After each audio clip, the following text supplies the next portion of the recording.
ITI study centre में आप सभी का स्वागत है।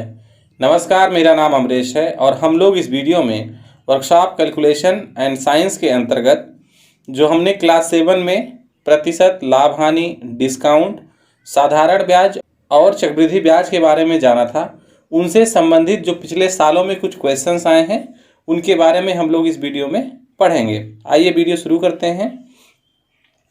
ITI में जो क्वेश्चंस आते हैं बहुत ही सिंपल क्वेश्चंस आते हैं इन टॉपिक से। जैसे कि एक क्वेश्चन आया है 2014 में 0.675 को प्रतिशत में बदलो। तो अगर हमें इसको प्रतिशत में बदलना है तो हम जो है इसमें 100 से गुणा करेंगे। तो हम क्या करेंगे, 0.675 इसमें हम लोग 100 से गुणा कर देंगे तो आ जाएगा 67.5 प्रतिशत। तो ये हमारा हो जाएगा आंसर 67.5%। अगला क्वेश्चन है 3000 का 30% होगा, यानी कि हमें 3000 का 30% निकालना है। तो हम इसको निकालते हैं 3000 का 30% यानी कि 3000 का 30%। तो इसका मतलब है 3000 गुणे 30/100। तो 0 से यहाँ पे 2 0 कट जाएगा तो गुणा करेंगे तो ये आ जाएगा 3 त्रिका 9 यानी कि 900। तो ये हमारा जो है इसका आंसर आएगा 900। अगला क्वेश्चन है 500 का 16% क्या होगा। ये सारे हमारे क्वेश्चन जिस सन में पूछे गए हैं NCVT एग्जाम में वो मैंने यहाँ लिख दिया है, तो आप लोग देख सकते हैं। 500 का 16% हमें निकालना है, यानी कि इसको हम निकालेंगे 500 गुणे 16/100। तो 2 0 से 2 0 कट जाएगा, यहाँ पे ये आ जाएगा 80। तो इस तरह जो है इसका आंसर हम लोग निकालेंगे। 2% ऑफ 2 यानी कि 2 का हमें 2% निकालना है, तो इसको निकालेंगे 2 गुणे 2/100। तो ये आ जाएगा 4/100 यानी कि 0.04 इसका आंसर आ जाएगा। एक मिश्रित धातु में तांबा 59%, जिंक 29% तथा शेष जो है सीसा है। सीसे की मात्रा प्रतिशत में ज्ञात करो। तो जैसा कि हम लोगों को पता है कि किसी भी चीज़ में कुल प्रतिशत की मात्रा कितनी होती है, जो कुल प्रतिशत की मात्रा होती है वो होती है हमारी 100%। यानी कि किसी भी संख्या में या किसी भी वस्तु में कुल 100% होता है। अब इसमें दिया है कि 59% हमारा तांबा है और जिंक जो है 29% है। बाकी जो बचा हुआ चीज़ है वो सीसा है। तो सीसे की मात्रा कितना होगी, सीसे की मात्रा ये हो जाएगी 100 -59 -29, यानी कि इन दोनों को घटा देंगे 100 में से तो जो बचा हुआ चीज़ होगा वो हमारा निकल आएगा। तो ये आ जाएगा हमारा 12%, क्योंकि ये हो जाएगा 88 और 100 में से 88 घटाएंगे तो 12 आ जाएगा। एक इलेक्ट्रिक मोटर को 608 इनपुट प्रदान किया जाता है तथा आउटपुट 530 वाट प्राप्त होता है, तो प्रतिशत दक्षता क्या होगी।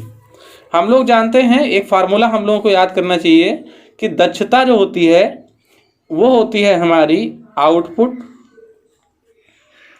बटे इनपुट, यानी कि उस मशीन या मोटर में से कितना हमको जो है मिल रहा है और कितना हम लोग वहाँ पे इनपुट दे रहे हैं। तो हमको मिल रहा है 530 वाट बटे, और हम लोग कितना दे रहे हैं उस मशीन को 608 वाट। तो इसको जब हम लोग सरल करेंगे तो ये हमारा आएगा 88.33%। तो उस मशीन की दक्षता जो है आएगी 88.33%। इस तरह इसको सॉल्व करेंगे। अगला क्वेश्चन है 3.9% बराबर है, यानी कि 3.9% किसके बराबर है। तो हम लिख लेते हैं 3.9%, यानी कि 3.9/100। तो इसको जो सरल करेंगे तो आएगा 0.039। ये हमारा हो जाएगा 3.9% के बराबर। इसको जब सरल करेंगे तो इतना आएगा। अगर आप लोगों को इस सवाल में कैसे हम लोग कर रहे हैं कोई कन्फ्यूज़न आता है तो इस जितने भी हम सवाल बताएंगे उससे संबंधित जितने भी फार्मूले हैं वो मैंने जो हमारी वीडियो 7 है उसमें बताया हुआ है, तो वहां से आप लोग देख सकते हैं। उसका लिंक मैं इस वीडियो के डिस्क्रिप्शन में दे दूंगा। अगला सवाल हम लोग हल करते हैं। एक टुकड़े का वास्तविक भार 175 किलोग्राम है, लेकिन गलती से 155 किलोग्राम लिखा गया है। गलती की प्रतिशतता कितनी होगी? यानी कि उसका वास्तविक भार हमें 175 किलो लिखना था, लेकिन हमने लिखा कितना? 155। तो जो गलती हमसे हुई है उसको हम लोग पहले निकालते हैं। तो गलती हमसे हुई है 175 हमें लिखना था, हमने 155 लिखा, तो हमारी जो गलती है वो हुई है 20 की। अब गलती का प्रतिशत हमें निकालना है, गलती का प्रतिशत हमें निकालना है। तो ये हो जाएगा, हमसे 20 की गलती हुई है, हमको लिखना था 175 और इसको हम लोग 100 से गुणा कर देंगे। तो जब हम लोग इसको सरल करेंगे तो ये आएगा 11.428%, या इसको हम लोग लिख सकते हैं 11.43%, यानी कि हमें जो है लिखने में इतने प्रतिशत की गलती हो गई। अगला सवाल है, एक संख्या का 25% 12 है, तो वह संख्या बताएं। तो मान लो वह संख्या x है। अब ये कह रहा है कि x का 25% बराबर 12, यानी कि x गुणे 25/100 बराबर 12। तो संख्या हमारी यानी कि x क्या हो जाएगी? ये हो जाएगी 12 गुणे, इसको इधर ले जाएंगे तो 100 इधर भाग में है, तो इधर जाने के बाद ये गुणे में हो जाएगा, बटे 25 नीचे आ जाएगा, तो ये हो जाएगा 25 से 100 कट जाएगा 4, तो 12 चौक 12 गुणे 4 48, यानी कि वो संख्या हमारी हो जाएगी 48। तो इसको सरल कैसे करेंगे? कह रहा है कि संख्या का 25% जो है वो 12 है, हमने वही किया है, संख्या को माना x है, उसका 25% 12 है। इसके बाद सरल करेंगे तो हमारा 48 आ जाएगा। अब अगला क्वेश्चन है, एक बक्से में 25 मशीनों के कलपुर्जे रखे हैं, इनमें 5 बोल्ट हैं, तो इन बोल्टों का प्रतिशत बताओ। मतलब ये जो बोल्ट रखे हैं इनका जो है कितना प्रतिशत होगा। तो कुल बोल्ट जो हैं वो जो हैं कितने हैं? कुल बोल्ट कितने हैं? ये हमारे हैं 5। और कुल मशीनें कितने हैं? कुल मशीनों के पुर्जे कितने हैं, यानी कि कुल पुर्जे कितने हैं? कुल पुर्जे हैं हमारे ये हैं 25। तो बोल्टों की प्रतिशतता कितनी होगी? यानी कि बोल्टों का प्रतिशत कितना होगा? बोल्टों की संख्या है 5 बटे कुल संख्या है 25 गुणे 100। तो इसको सरल करेंगे तो आ जाएगा 25 से 100 कट जाएगा 4 5 20, यानी कि बोल्टों का प्रतिशत है 20। तो इस तरह ये वाला सवाल सरल होगा। अगला क्वेश्चन सरल करते हैं। एक उपकरण 2100 रुपये से बढ़कर 2520 में हो जाता है, तो कितने प्रतिशत की उसमें वृद्धि हुई है? तो पहले हम जो है उपकरण के मूल्य में वृद्धि निकालेंगे। तो उपकरण के मूल्य में वृद्धि कितनी हुई है? तो ये हुई है हमारी, उपकरण के मूल्य में वृद्धि हुई है 2520 हो गया है, और पहले था 2100 रुपये। तो ये हमारा निकल के आएगा, घटाएंगे तो 0 टू 420, यानी कि उसका दाम जो है वो 420 रुपये बढ़ गया है। तो प्रतिशत वृद्धि निकालेंगे तो प्रतिशत वृद्धि होगी, दाम में वृद्धि है 420 बटे पहले उसका दाम था 2100 गुणे 100। तो जो इसको सरल करेंगे तो ये हमारा आ जाएगा, 0 से 0 कटेगा, ये वाले 0 से 0, 21 दूना 42, तो ये आ जाएगा 20%। तो ये हमारा आ जाएगा 20%। अब यहाँ नीचे जो है 2100 क्यों लिखा गया है? तो 2100 इसलिए लिखा गया क्योंकि जो वृद्धि हुई है वो 2100 रुपये से वृद्धि हुई है, इसीलिए यहाँ पे 2100 नीचे जो है लिखा गया है। अगला क्वेश्चन करते हैं, 3 मीटर का 60 सेंटीमीटर कितना प्रतिशत होगा? इस तरह का कहीं भी सवाल आता है, मतलब किलोग्राम का ग्राम में आता है। सबसे पहले हमें ये करना होता है, यहाँ पे देख सकते हैं ये यूनिट इसकी यहाँ पे मीटर है और यहाँ पर सेंटीमीटर है। तो इस केस में हमें क्या करना होता है, दोनों यूनिट को एक जैसा बनाना होता है। तो हम लोग जानते हैं 1 मीटर में हमारा होता है 100 सेंटीमीटर, तो 3 मीटर में हो जाएगा हमारा, इसको हम सरल कर लेंगे तो ये आ जाएगा 300 सेंटीमीटर। तो सबसे पहले हम लोग मीटर को सेंटीमीटर में बदलेंगे। अब हम लोग प्रतिशत निकालेंगे, तो 300 सेंटीमीटर का 60 सेंटीमीटर कितना प्रतिशत होगा, इस सवाल को ऐसे पढ़ेंगे। तो प्रतिशत होगा 60/300 गुणे 100। तो सरल करेंगे तो आ जाएगा ये, यानी कि इसका 20% होगा। ये वाला सवाल हमारा 2 बार आया हुआ है। अगला क्वेश्चन हम लोग करते हैं, क्रैंक पिनों की कुल संख्या ज्ञात कीजिए यदि इसका 12% 1080 क्रैंक पिन है। यानी कि इसमें कुल संख्या निकालनी है। तो मान लो क्रैंक पिनों की कुल संख्या कितनी है, x है। अब ये कह रहा है कि x का 12%, यानी कि कुल संख्या का 12% जो है हमारा वो 1080 है। तो ये हो जाएगा x गुणे 12/100 बराबर 1080। तो x हो जाएगा 1080 गुणे 100/12। तो 12 से काट देंगे तो 12 9 108, तो ये हो जाएगा 9000। तो यानी कि क्रैंक पिनों की संख्या 9000 है। अगर हम लोग 9000 का 12% निकालेंगे तो वो 1080 आएगा। ये वाला सवाल हमारा 2016 में पूछा गया था। अगला क्वेश्चन करते हैं, एक टेलीविज़न को 5000 रुपये के मूल्य पर खरीदा गया तथा 4000 रुपये में बेचा गया, तो हानि का प्रतिशत बताओ। तो सबसे पहले हम लोग एक चीज़ जान लेते हैं कि कोई भी वस्तु अगर हम जो है जिस मूल्य पे खरीदते हैं वो हमारा क्रय मूल्य होता है, जिस मूल्य पे बेचते हैं तो वो हमारा विक्रय मूल्य होता है। अगर खरीदने वाला मूल्य बेचने वाले मूल्य से कम है, यानी कि खरीदने वाला मूल्य बेचने वाले मूल्य से कम है तो हमें लाभ होता है, और ज़्यादा है तो हानि होती है। जैसे इस वाले क्वेश्चन में 5000 रुपये में खरीदा है और 4000 रुपये में बेचा है, यानी कि उसको हानि हो रही है। तो हानि सबसे पहले निकालते हैं कि कितनी उसको हानि हो रही है। तो उसको जो हानि हो रही है वो हो रही है 5000 माइनस 4000, यानी कि उसको 1000 रुपये की हानि हो रही है। अब हानि का प्रतिशत हम लोग निकालेंगे। तो हानि का प्रतिशत होता है हानि यानी कि 1000 बटे क्रय मूल्य यानी कि 5000 गुणे 100।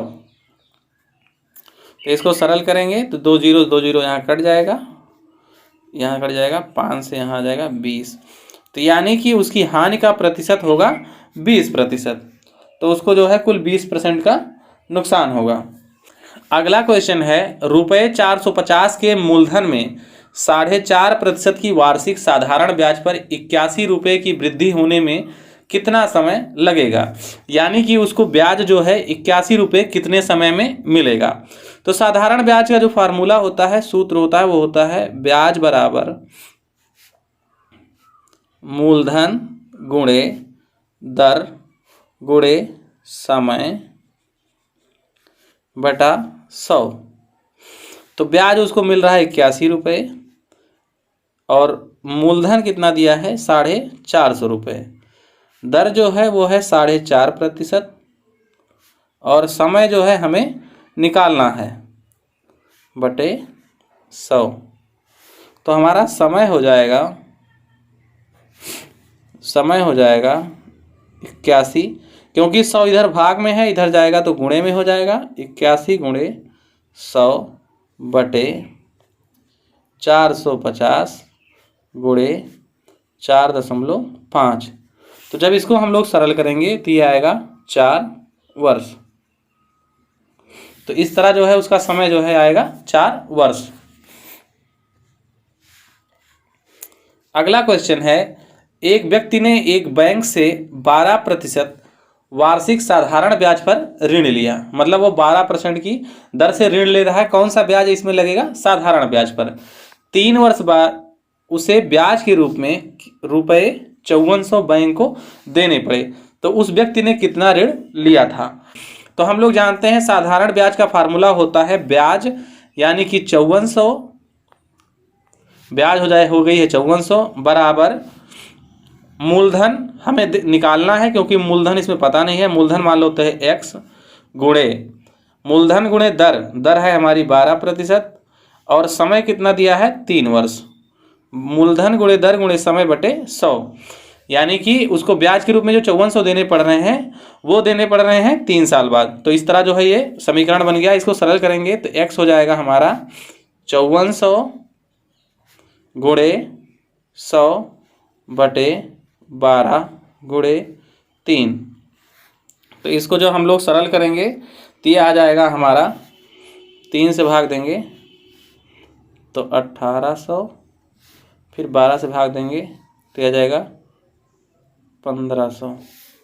तो यानी कि उसका जो x निकलेगा वो आएगा 1500 गुणे 100 15,000।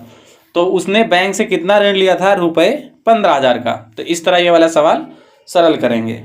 अगला सवाल है रुपये 1000 पर 10% वार्षिक ब्याज की दर से 4 वर्ष की अवधि के उपरांत चक्रवृद्धि ब्याज और साधारण ब्याज में कितना अंतर होगा। तो इस क्वेश्चन में सबसे पहले हम लोग साधारण ब्याज निकालेंगे, फिर चक्रवृद्धि ब्याज निकालेंगे, उसके बाद दोनों का अंतर निकालेंगे। तो हम लोग जानते हैं साधारण ब्याज का जो फार्मूला होता है वो होता है ब्याज बराबर मूलधन गुणे दर गुणे समय बटे 100। तो यहाँ पे मूलधन है 1000 गुणे दर है 10% और समय है 4 वर्ष बटे 100। तो जब इसको सरल करेंगे तो ये आ जाएगा 400, यानी कि जो साधारण ब्याज उसको मिलेगा 4 साल बाद 1000 रुपये पे, वो मिलेगा उसको 400 रुपये। अब जो है हम लोग चक्रवृद्धि ब्याज निकालते हैं। तो चक्रवृद्धि ब्याज का फार्मूला होता है मिश्रधन बराबर मूलधन यानी कि 1000, उसके बाद 1 धन दर है 10% 10 बटे 100, यहाँ पे ऊपर होता है समय यानी कि 4। तो 10 से 100 कट जाएगा, यहाँ 10 आ जाएगा।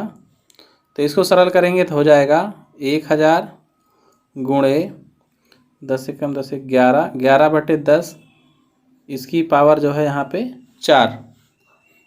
तो इसको जब सरल करेंगे तो आएगा 1000 गुणे 11 गुणे 11 गुणे 11 गुणे 11, क्योंकि यहाँ पावर 4 है तो 4 बार गुणा होगा बटे 10 गुणे 10 गुणे 10 गुणे 10। तो इसको जब हम लोग सरल करेंगे तो सरल करने के उपरांत इसमें आएगा 1464 रुपये 10 पैसे, यानी कि उसको जो है 4 वर्ष के बाद जो चक्रवृद्धि ब्याज मिलेगा उसका मिश्रधन होगा 1464 रुपये। ये उसका मिश्रधन होता है। तो इसमें उसको ब्याज कितना मिला, इसमें से जो है ब्याज के लिए 1000 घटा देंगे मूलधन, तो इसको ब्याज मिला 464 रुपये 10 पैसे। साधारण ब्याज में उसको 400 रुपये मिले थे, चक्रवृद्धि ब्याज में उसको 464 रुपये मिले हैं। तो दोनों का अंतर हो जाएगा 64 रुपये 10 पैसे, यानी कि इसमें से 400 रुपये घटा देंगे जो कि साधारण ब्याज का अंतर है, तो आ जाएगा 64 रुपये 10 पैसे। एक व्यक्ति को 18,700 में प्लाट बेचने पर 15% की हानि हुई। वह प्लाट कम से कम कितने मूल्य पर बेचे कि उसको 15% का लाभ हो। यानी कि अगर वो व्यक्ति 18,700 में बेचता है तो उसको हानि होती है, तो 18,700 उसका क्या हो गया, विक्रय मूल्य। तो यहाँ पे लिखेंगे विक्रय मूल्य ये है 18,700। अब जो है उसका क्रय मूल्य जो है हमें नहीं पता है, तो हम मान लेते हैं, माना क्रय मूल्य बराबर x, क्रय मूल्य हमारा x हो गया।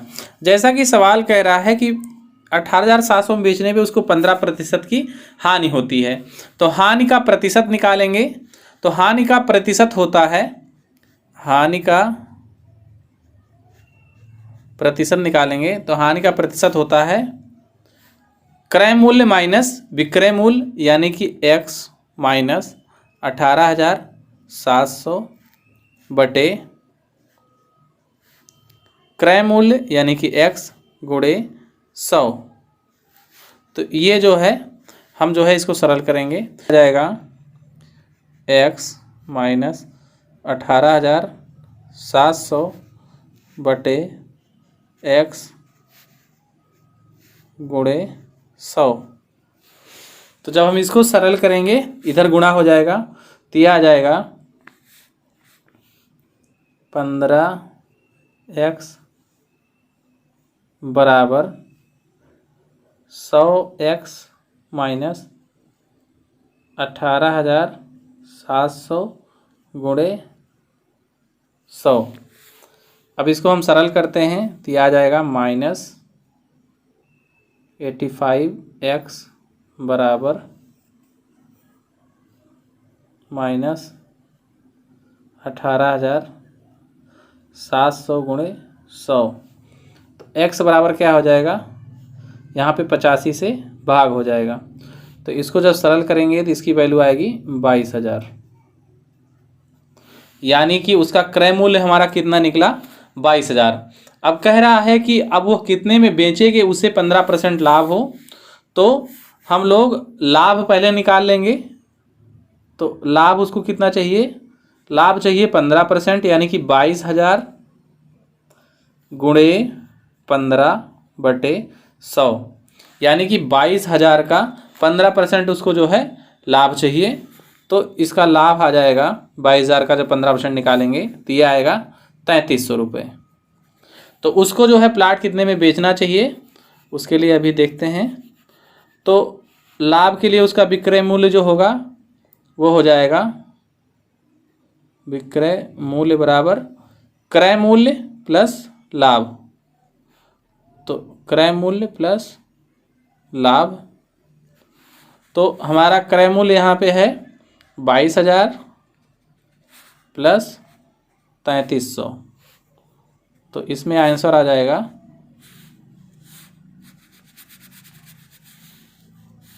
25,300। यानी कि उसको 25,300 में बेचा जाएगा। तो उसको जो है 15% का लाभ होगा। अगला क्वेश्चन है, व्हाइट मेटल में 20 भाग टिन, 3 भाग तांबा व 2 भाग एंटीमनी है, इसकी प्रतिशतता बताओ। तो सबसे पहले हम इसमें कुल कितने भाग हैं वो देख लेते हैं। तो टिन है हमारा 20 भाग, तांबा है 3 भाग और 2 भाग एंटीमनी है, तो कुल इसमें 25 भाग हैं। तांबे का जो प्रतिशत निकालेंगे, सबसे पहले टिन का निकालेंगे। तो टिन का प्रतिशत होगा 20 जो कि टिन का भाग है बटे कुल भाग कितने हैं 25, और प्रतिशत बनाने के लिए 100 से गुणा करेंगे। तो ये हो जाएगा 4 से गुणा हो जाएगा 20, 25 चौके 100 और 20 गुणे 4 यानी कि 80 आ जाएगा। तो हमारा टिन का भाग हो जाएगा 80%। इसके बाद हम तांबे का भाग निकालेंगे। तो कुल जो है मिश्रण 25 है, तांबे का हिस्सा है 3, तो 3/25 गुणे 100। तो इसको सरल करेंगे, 25 चौको 100, 4 3 12, तो यह आ जाएगा 12%। इसमें टिन का तो 12% भाग होगा हमारा तांबे का। इसके बाद एंटीमनी का इसमें 2 भाग है, तो 2/25 गुणे 100। तो इसको सरल करेंगे तो आ जाएगा 8%।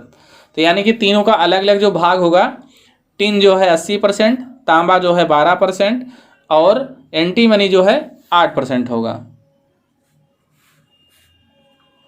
अगला क्वेश्चन है, एक व्यक्ति को घड़ी रुपये 720 में बेचनी है जिससे उसे 25% की हानि होगी।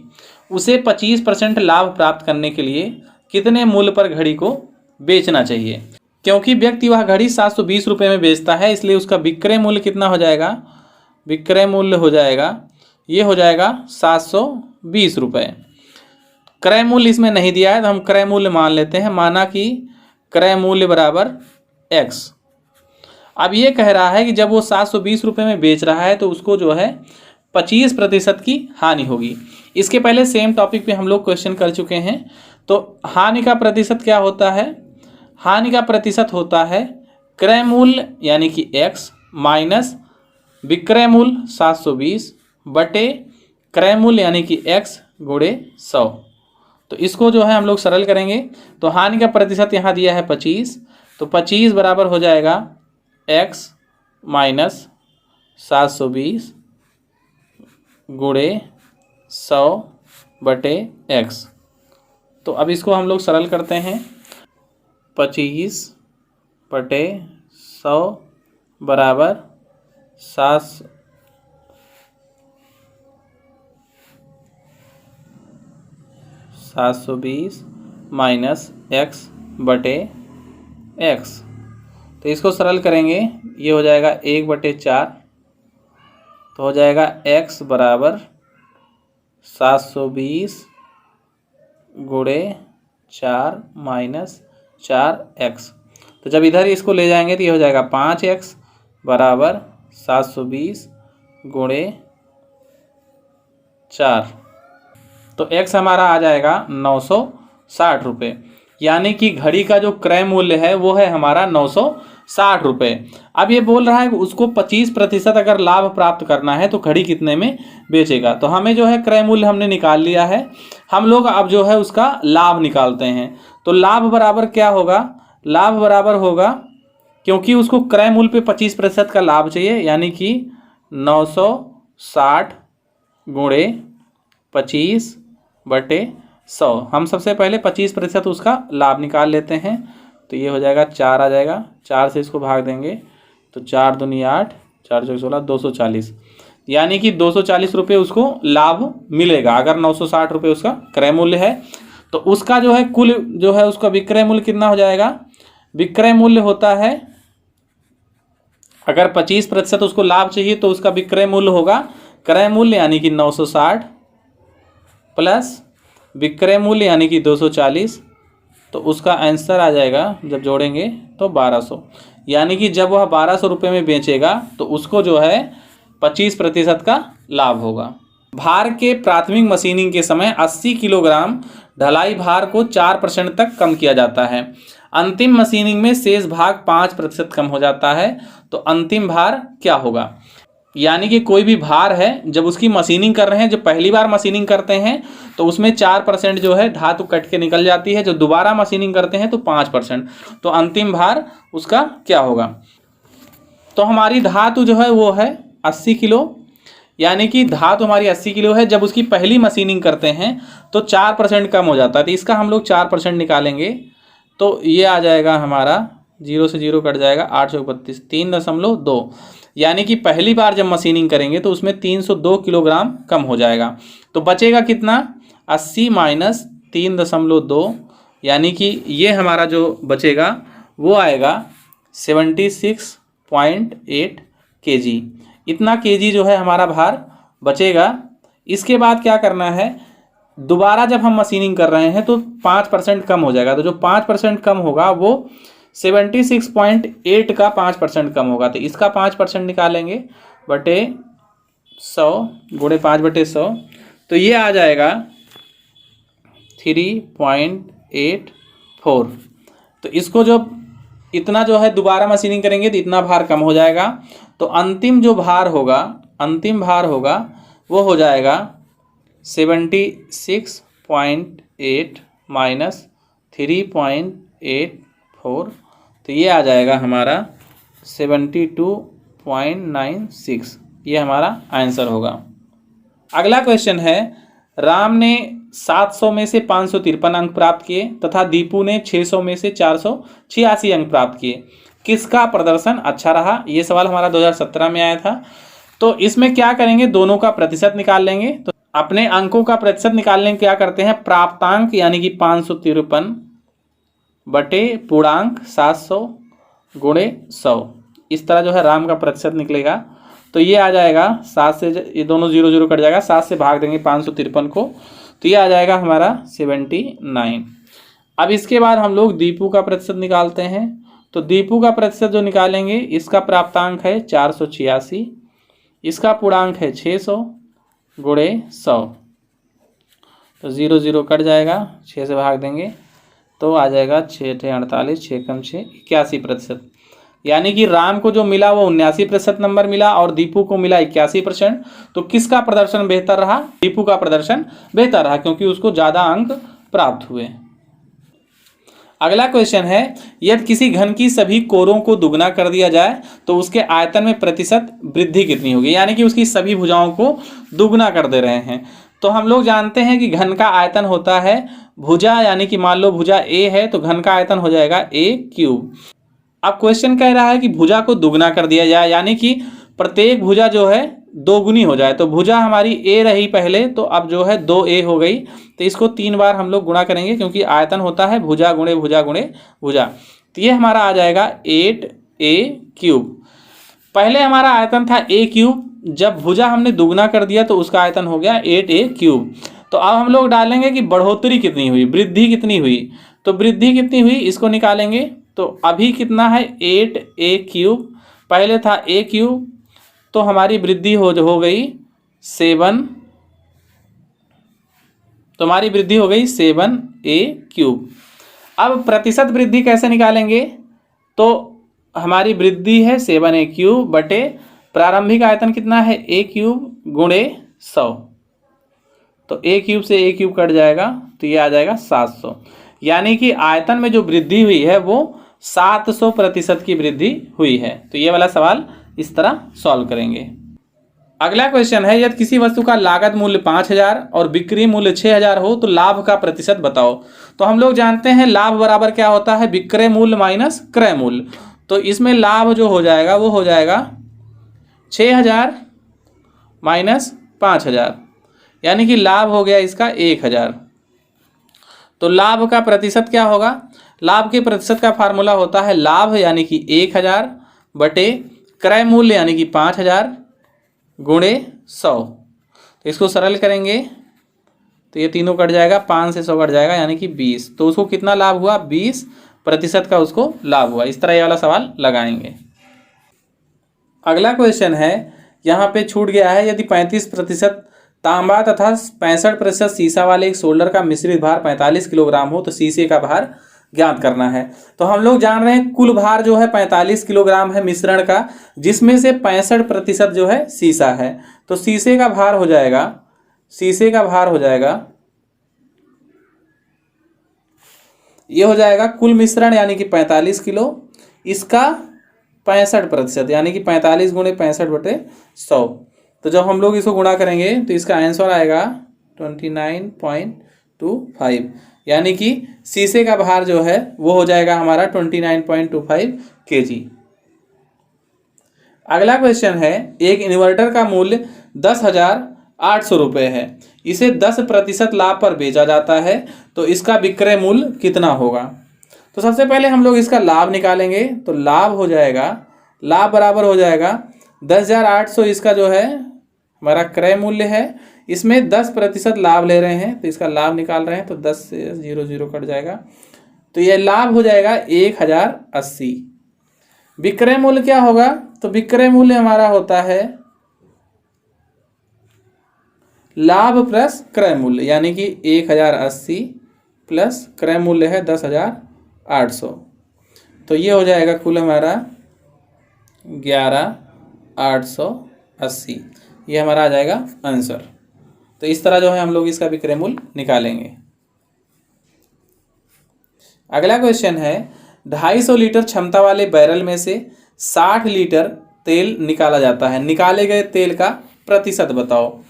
तो 60 लीटर जो है हमारा तेल निकाला गया है, कुल जो है बैरल का कैपेसिटी है वो है 250 लीटर, तो इसका प्रतिशत निकालेंगे 60 बटे 250 गुणे 100, 25 चौके 100 4 छंग 24, तो यानी कि उसका प्रतिशत आएगा 24%। तो इस तरह ये वाला सवाल हल करेंगे। अगला क्वेश्चन है, 45 किलोग्राम के मिश्र धातु में यदि कॉपर की मात्रा 27 किलोग्राम तथा जिंक की मात्रा 18 किलोग्राम है तो कॉपर की प्रतिशतता कितनी होगी। तो हम लोगों को निकालना है कॉपर की प्रतिशतता। तो हम लोग जान रहे हैं कॉपर जो है 27 kg है, कुल मिश्रण हमारा 45 किलोग्राम है, तो कॉपर की प्रतिशतता होगी 27 बटे 45 गुणे 100। इसको सरल कर लेंगे तो 3 9 3 15, 5 से 5 3 15, 20, 3 से 3, तो आ जाएगा ये 60%, यानी कि कॉपर की प्रतिशतता होगी 60%। यदि विक्रय मूल्य 600 में 25% लाभ जोड़ा जाए तो उसका क्रय मूल्य क्या होगा। यानी कि विक्रय मूल्य हमको दिया है 600 रुपये, इसमें 25% लाभ जो है जुड़ा हुआ है, तो मान लो हम उसका क्रय मूल्य x मानते हैं, तो x का 25% हम लोग पहले निकालेंगे। x का 25% यानी x गुणे 25/100। तो ये कह रहा है कि विक्रय मूल्य 600 है, यानी कि क्रय मूल्य प्लस लाभ x गुणे 25/100 बराबर 600। इसको सरल करते हैं तो आ जाएगा x प्लस x/4 बराबर 600, तो हो जाएगा 5x/4 बराबर 600। तो x बराबर हो जाएगा 600 गुणे 4/5, यानी कि ये आ जाएगा 480 रुपये। तो हमारा क्रय मूल्य कितना आ जाएगा, 480 रुपये। ITI स्टडी सेंटर की वीडियोस देखने के लिए धन्यवाद। अगले जो हमारा वीडियो होगा मैथ का, उसमें हम लोग मास, वेट और डेंसिटी से संबंधित सवाल और इनसे संबंधित सूत्रों के बारे में जानेंगे। धन्यवाद।